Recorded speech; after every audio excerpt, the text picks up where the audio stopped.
This is my father-in-law's 2006 Jeep Wrangler. He's been complaining that the clutch feels a little weird and it's been hard to put into gear. Last week he actually took it to a mechanic and they had it for the whole day, told him that they couldn't replicate the problem and there's nothing wrong with it. Now it won't go into gear at all, so he called me. I'm obviously no master technician, but it took me about 30 seconds to find this. This tray is covered in brake fluid, which has been eating the paint, and it's obviously been leaking from this line. A quick look inside the master cylinder, and you can see it's basically empty, and when you push in the clutch pedal, you can actually see it leak. I think we found the problem, so we're going to replace the entire clutch hydraulic system with this kit. We got a new master cylinder, hydraulic line, and slave cylinder, and we're going to get this Jeep back on the road. Luckily, the Wrangler is super easy to work on. Disconnect the plunger from the pedal with a pry tool. If yours is plastic, it's probably going to break, so make sure you got a new one with your kit. Unplug the neutral safety switch, then remove these two 14mm bolts holding on the master, and pull the whole assembly through the firewall.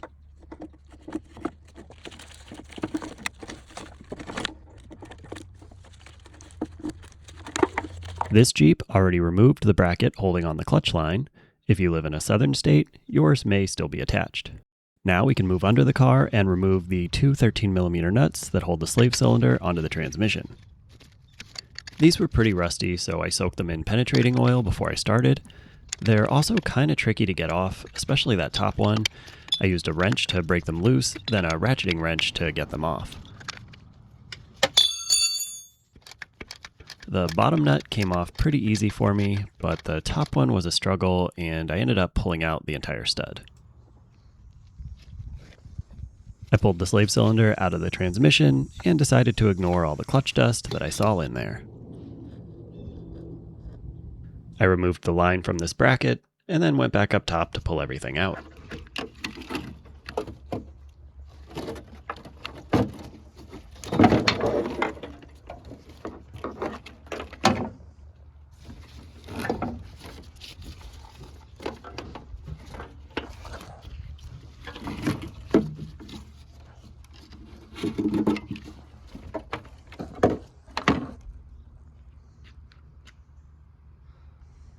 I took the old assembly over to the table so I could compare it to the new one and make sure everything was correct. That all looks good, so now I have to remove the neutral safety switch that has to be transferred over. Just squeeze these tabs, slide off this clip, and that slides right off.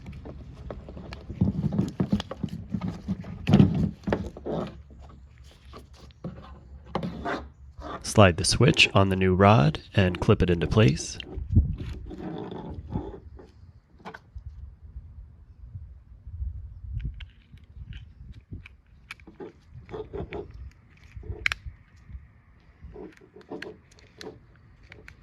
Don't forget the plastic bushing, then snap the whole assembly into the new master cylinder.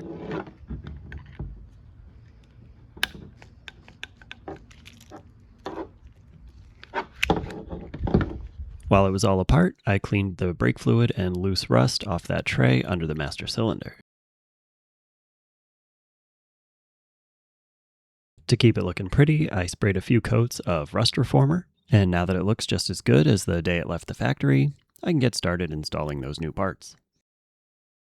I cleaned up the firewall and then fished the slave cylinder into position, making sure the line routed the same way that the old one did.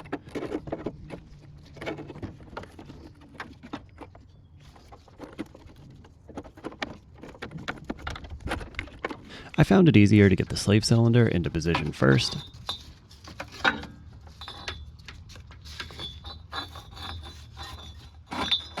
Then slide the master into place.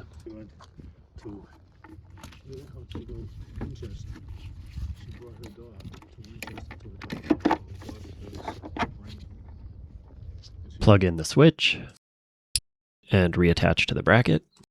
Connect the rod to the pedal.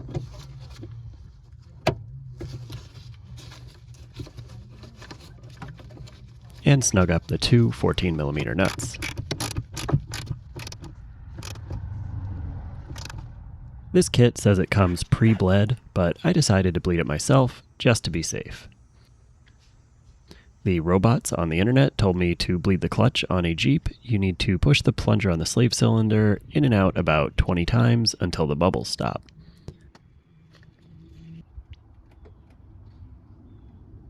Well, the bubbles never really seemed to stop, and my hands got tired, so I gave up on that and decided to keep going with the install. You need to cut these two tabs that held the plunger down, but leave that plastic cap on. That holds the plunger inside the clutch fork.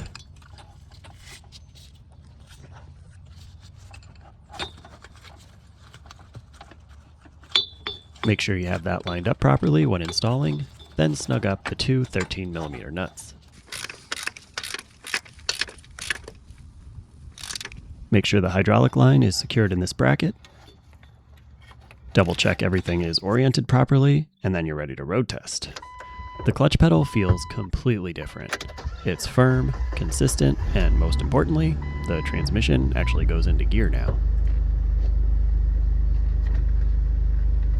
The nice thing about installing this kit as an assembly is there's really no guessing which part of the hydraulic system is causing the problem. The whole system is new, it comes pre-bled, and the job itself is pretty easy. I'm amazed another mechanic couldn't find this problem. My guess is they didn't actually look at it. Fortunately, this was a pretty simple fix, and now the Jeep is back to driving the way it should. Yeah, that sounds great.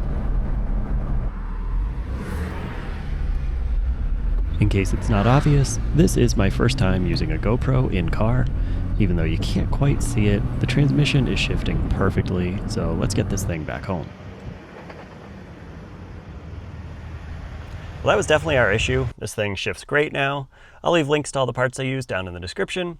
I hope you found this video helpful. If you did, please give it a like button. Please give it a like button. Please hit the like button. One last thing, if you notice that Caprice hiding in the background, that was actually my grandmother's car before my father-in-law bought it. It's got a pretty interesting story, and I think it's a really cool car, so let me know in the comments if you'd like to see a video on it. And if I've already made that video by the time you're watching this, I'll leave a link right here. Thanks for watching, and I'll see you in the next one.